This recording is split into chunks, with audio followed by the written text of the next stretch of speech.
Film अभिनेता सैफ अली खान की है। उन पर हमले की गुत्थी अब भी उलझी हुई है। आज सैफ ने पुलिस के सामने अपना बयान भी दर्ज कराया। बताया कि उन्होंने आरोपी को पकड़ लिया था, लेकिन लगातार चाकुओं के वार की वजह से उनकी पकड़ ढीली पड़ गई। इधर सैफ पर हमले और उनके हमलावर को लेकर मुंबई से बांग्लादेश तक अब राजनीतिक सवाल जवाब भी शुरू हो गए। ये शख्स 1:37 पर सैफ की इमारत की सीढ़ियां चढ़ता दिखा और 2:33 पर उतरता नजर आया। इस 56 मिनटों में वो सैफ के छोटे बेटे जहांगीर के कमरे में दाखिल हुआ। उसने सहायिका पर हमले की कोशिश की और फिर सैफ को लहलुहान कर भाग निकला। 15-16 की दरमियानी रात हुए इस हमले के बाद 5 दिन अस्पताल में रहे सैफ अली खान ने शुक्रवार को पुलिस के सामने बयान दिया। पुलिस सूत्रों के मुताबिक सैफ अली खान ने बताया, सबसे पहले एलियामा फिलिप्स ने हमलावर को देखा था। वो कमरे में छोटे बेटे जहांगीर के साथ थी। एलियामा फिलिप्स के चीखने की आवाज सुनकर वो और करीना बाहर निकले। उन्होंने देखा कि कोई अजनबी फिलिप पर हमला कर रहा है। सैफ उसकी तरफ बढ़े और उन्होंने उसे पकड़ लिया। अजनबी ने भागने के लिए उन पर चाकू से वार किए। सैफ के मुताबिक इसके बाद आरोपी पर उनकी पकड़ ढीली हो गई। तो सैफ अली खान का बयान उन सारे ब्यौरों से मिलता जुलता है जो अब तक सामने आए हैं। सैफ को जो चाकू लगा उसके हिस्से भी अलग अलग जगहों से बरामद किए गए। एक हिस्सा सैफ की रीढ़ की हड्डी के पास धंसा दिखा। सैफ अली खान की मेडिकल रिपोर्ट बताती है कि उनकी कमर पर 0.5 सेंटीमीटर से 1 सेंटीमीटर तक चाकू का जख्म था। गले की ओर 10 से 15 सेंटीमीटर तक की चोट थी और कई जगह से खून निकल रहा था। कोहनी के पास भी 5 सेंटीमीटर की चोट थी। इधर शुक्रवार को सैफ के आरोपी शरीफुल शहजाद को कोर्ट में पेश किया गया, जिसकी पुलिस रिमांड 5 दिन और बढ़ा दी गई। सरकारी वकील ने दलील दी। ये पता करना बाकी है कि उसने चाकू कहां से खरीदा था। ये जानना है कि इस साजिश में उसके साथ और भी लोग थे या नहीं। जो जूते उसने पहन रखे थे उसे बरामद किया जाना है।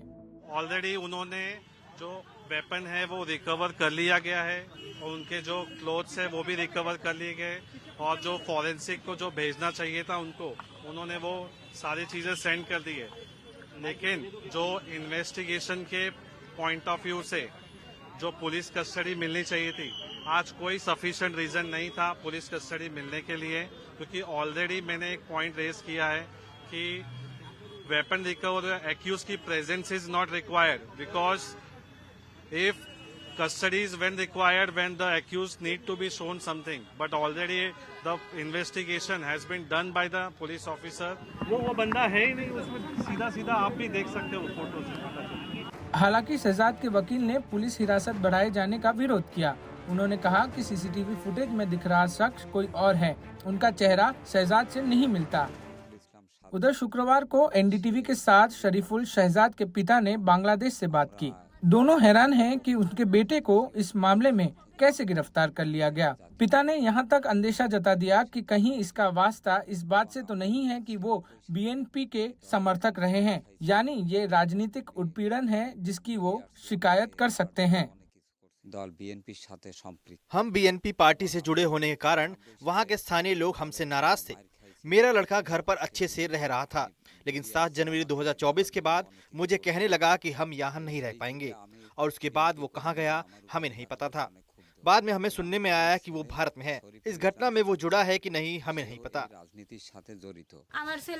मेरा लड़का बहुत मेहनती है। वो ड्राइवर और मजदूरी का काम करता था। उसकी जेब में अगर 1 रुपया भी हो तो वो अपने माता पिता के लिए खर्च करता था। उधर मुंबई पुलिस दावा कर रही है कि आरोपी के उंगलियों के निशान सैफ के बेटे के कमरे में मिले निशानों से मेल खा रहे हैं, यानी सबूत बस सीसीटीवी फुटेज तक सीमित नहीं है। पुलिस ने 2 दिन पहले ही क्राइम सीन रिक्रिएट किया था, लेकिन एक तरफ पुलिस अपना केस मजबूत करने में जुटी है, दूसरी तरफ नए नए सवाल सामने आ रहे हैं। मामले पर महाराष्ट्र में राजनीति भी तेज हो गई है। वहीं मामले में अलग अलग तरीके से सवाल उठाए जा रहे हैं। मुंबई पुलिस की जांच भी शक के घेरे में है। ऐसे में सीसीटीवी और आरोपी के फुटेज ने मुंबई पुलिस की चुनौतियां बढ़ा दी हैं। मुंबई से कैमरामैन प्रवीण रोहित के साथ पारस दामा, एनडीटीवी इंडिया के लिए।